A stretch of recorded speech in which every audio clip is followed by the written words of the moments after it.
U are listening to Kerala's number 1 FM station club FM 94.3. കൂടെയുള്ളത് അനുരൂപാണ്. Cinema സ്വപ്നം കാണുന്ന ഏതൊരു വ്യക്തിയും ആ സിനിമയിലേക്കുള്ള വഴികൾ അന്വേഷിച്ച് നടക്കുമ്പോൾ സ്വാഭാവികമായിട്ടും ആദ്യത്തെ ഒരു ചിന്ത എന്ന് പറയുന്നത് സ്വന്തമായി എഴുതി സംവിധാനം ചെയ്യുന്ന ഒരു സിനിമ പ്രേക്ഷകരിലേക്ക് എത്തിക്കുക എന്നുള്ളത് തന്നെയാണ്. ഷോർട്ട് ഫിലിം എന്ന വിളിപ്പേരുണ്ടെങ്കിൽ പോലും സിനിമയുടെ അത്ര തന്നെ പ്രാധാന്യത്തോടു കൂടി തന്നെ ആയിരിക്കും എല്ലാ ഫിലിം മേക്കേഴ്സും അതിനെ സമീപിക്കുക എന്നുള്ളതാണ്. ഏറ്റവും പുതുതായിട്ട് അത്തരത്തിൽ ഒരു ഷോർട്ട് ഫിലിം ചർച്ച ചെയ്യപ്പെട്ടുകൊണ്ടിരുന്ന സമയമാണ്. വൺ മോർ ഗെയിം എന്നുള്ള ഒരു ഷോർട്ട് ഫിലിമാണ്. അതിന്റെ സംവിധായകനാണ് നമ്മുടെ കൂടെ ചേരാൻ പോകുന്നത്. എന്റെ പേര് അജ്മൽ. വൺ മോർ ഗെയിം എന്ന ഷോർട്ട് ഫിലിമിന്റെ ഡയറക്ടറാണ്.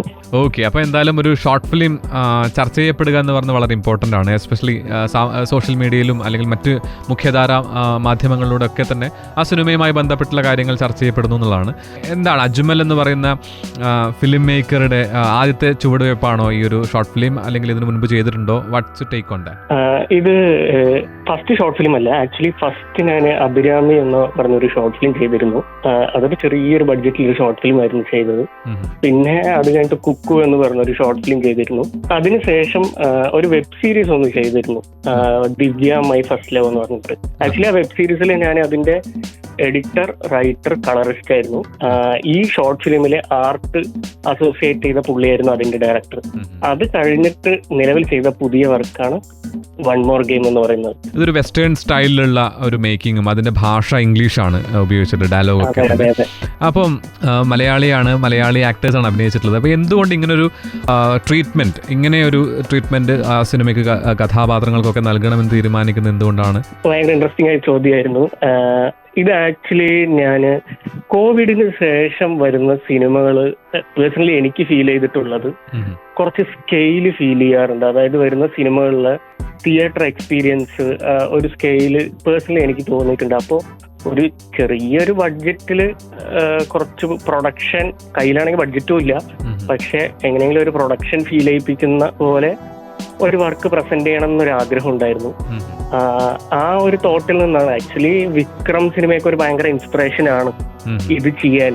ഞാനിത് ഇംഗ്ലീഷിലും മലയാളത്തിലും ഷൂട്ട് ചെയ്യാം എന്ന പ്ലാനിലായിരുന്നു സെറ്റിലോട്ട് പോയത്. ബഡ്ജറ്റിന്റെ ഒരു ചെറിയൊരു പ്രശ്നം വന്നതുകൊണ്ട് മലയാളം കംപ്ലീറ്റ് ചെയ്തില്ല.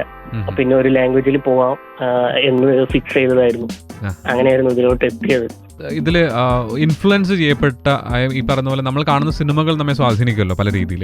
അപ്പോൾ ആസ് എ ഫിലിം ലവർ എന്ന രീതിയിൽ ഏത് തരത്തിലുള്ള സിനിമകൾ കാണാനാണ് എപ്പോഴും ഇഷ്ടം? അല്ല, ഞാൻ എല്ലാ തരത്തിലുള്ള സിനിമകളും കാണാറുണ്ട്. ഈ സിനിമയ്ക്ക് ടാരന്റീനോയുടെ ജാങ്കോ അൺചെയിൻഡ്, കാർത്തിക് സുബ്രാജ് സാറുടെ ജിഗർദണ്ഡ XX, മെയിനായിട്ട് ഫൈറ്റ് ക്ലബ് ആയിരുന്നു ആക്ച്വലി ഒരു ഐഡിയ ഇൻസ്പയർ ആവാനുള്ള ഒരു മേജർ റീസൺ. ഫൈറ്റ് ക്ലബ് കണ്ടപ്പോഴായിരുന്നു. അത് മനസ്സിൽ ഒരുപാട് ഉണ്ടായിരുന്നു ഈ ഫൈറ്റ് ക്ലബിന്റെ ഐഡിയ. അത് കറക്റ്റ് ലാൻഡ് ചെയ്തത് ഈ ഒരു സാധനത്തിലായിരുന്നു. അപ്പോ ഇത് വലിയൊരു ആത്മവിശ്വാസം തരുന്ന ഒരു ഷോർട്ട് ഫിലിം കൂടിയാണ്. അതെ, ഇത് ഭയങ്കര ഒരു കോൺഫിഡന്റ് കിട്ടിയ ഒരു വർക്ക് തന്നെയാണ്. അപ്പൊ എന്തായാലും മുന്നോട്ടുള്ള യാത്രയിൽ ഇനിയിപ്പോ വാട്ട്സ് നെക്സ്റ്റ് എന്നുള്ളൊരു ചോദ്യം ഉണ്ടല്ലോ. ഇന്ദുചൂടന്റെ ഫ്യൂച്ചർ പ്ലാൻ എന്താണ് എന്ന് ചോദിച്ചു കഴിഞ്ഞാൽ എന്തൊക്കെയാണ് പരിപാടികൾ ഇനി? ആക്ച്വലി ഒരു ബൗണ്ട് സ്ക്രിപ്റ്റ് റെഡി ആയിട്ടുണ്ട്. അത് പിച്ച് ചെയ്യാനുള്ള ഒരു പ്രോസസ്സിലാണ്. അതിന്റെ റൈറ്റിംഗിന്റെ ഒരു ഫൈനൽ സ്റ്റേജിലാണ്. അങ്ങനെയും പിച്ച് ചെയ്യണം, അടുത്ത പരിപാടി സ്റ്റാർട്ട് ചെയ്യണം എന്നുള്ളൊരു പരിപാടിയിലാണ് പോയിക്കൊണ്ടിരിക്കുന്നത്. അപ്പൊ എന്തായാലും ഗംഭീരമാവട്ടെ. ഈ പറയുന്ന പോലെ സ്വപ്നങ്ങളൊക്കെ യാഥാർത്ഥ്യമാകട്ടെ. നാളെ അറിയപ്പെടുന്ന ഒരു സംവിധായകനായിട്ട് മാറട്ടെ മലയാളം ഫിലിം ഇൻഡസ്ട്രിയിൽ. Thank you so much. വലിയ സന്തോഷം നമ്മുടെ കൂടെ സംസാരിച്ചതിന് കേട്ടോ. Thank you so much. ഒരുപാട് സന്തോഷം. Thank you. Okay bro. അടുത്ത പാട്ടിലേക്ക് പോകാം. Another beautiful track on Club FM. Just sit back, relax and enjoy. Ton കണക്കിന് ഫൺ, ടൺ കണക്കിന് മ്യൂസിക്.